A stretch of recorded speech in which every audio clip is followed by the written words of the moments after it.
it stands currently, the president has spent the last 10 days quietly and diligently working on proposals to address the issues that the protesters have raised across the country, legitimate issues. And that body of work, I'm told, is reaching its final edits, and we hope to produce it for you in the coming days. I can't promise you it's tomorrow, but in the coming days, we look to deliver that. So what then will tomorrow be about? Will it be a listening session as he had on Monday with law enforcement, or might there actually be some concrete policy proposals? Yeah, it will be around. It could at least be done at the executive level. It will be a roundtable, much like what you saw with law enforcement officers earlier in the week. And if I could just stay on that theme for a second, in terms of reform ideas that the president could support, Democrats have floated some in the House. Senate Republicans, led by Tim Scott, are working on others, things like banning chokeholds, banning no-knock warrants, independent process to investigate misconduct. Could the president support issues like that?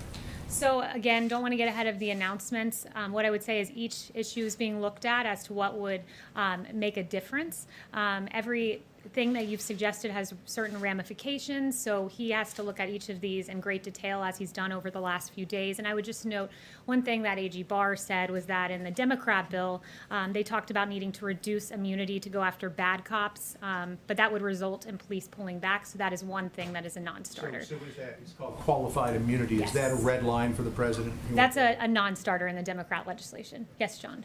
Does the president believe there's a problem with institutional racism in this country and institutional racism in law enforcement?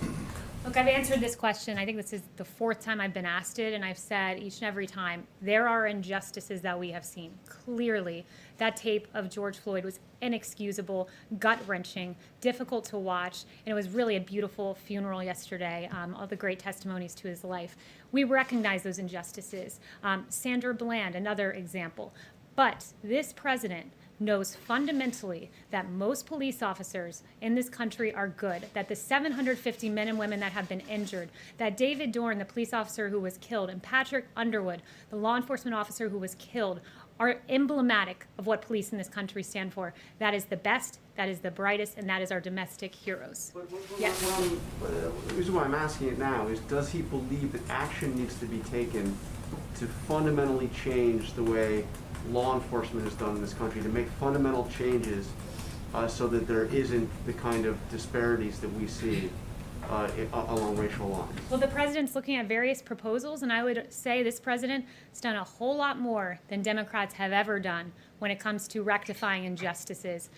Where you had the crime bill of the 90s, which created great racial disparities in our justice system, and President Trump rectified some of those with the First Step Act. So President Trump's about action, and he's shown that, and he recognizes injustices and acts promptly when he sees them. Yes. Thanks, Does Kayleigh. the president agree with the recent announcements from the Marines and Navy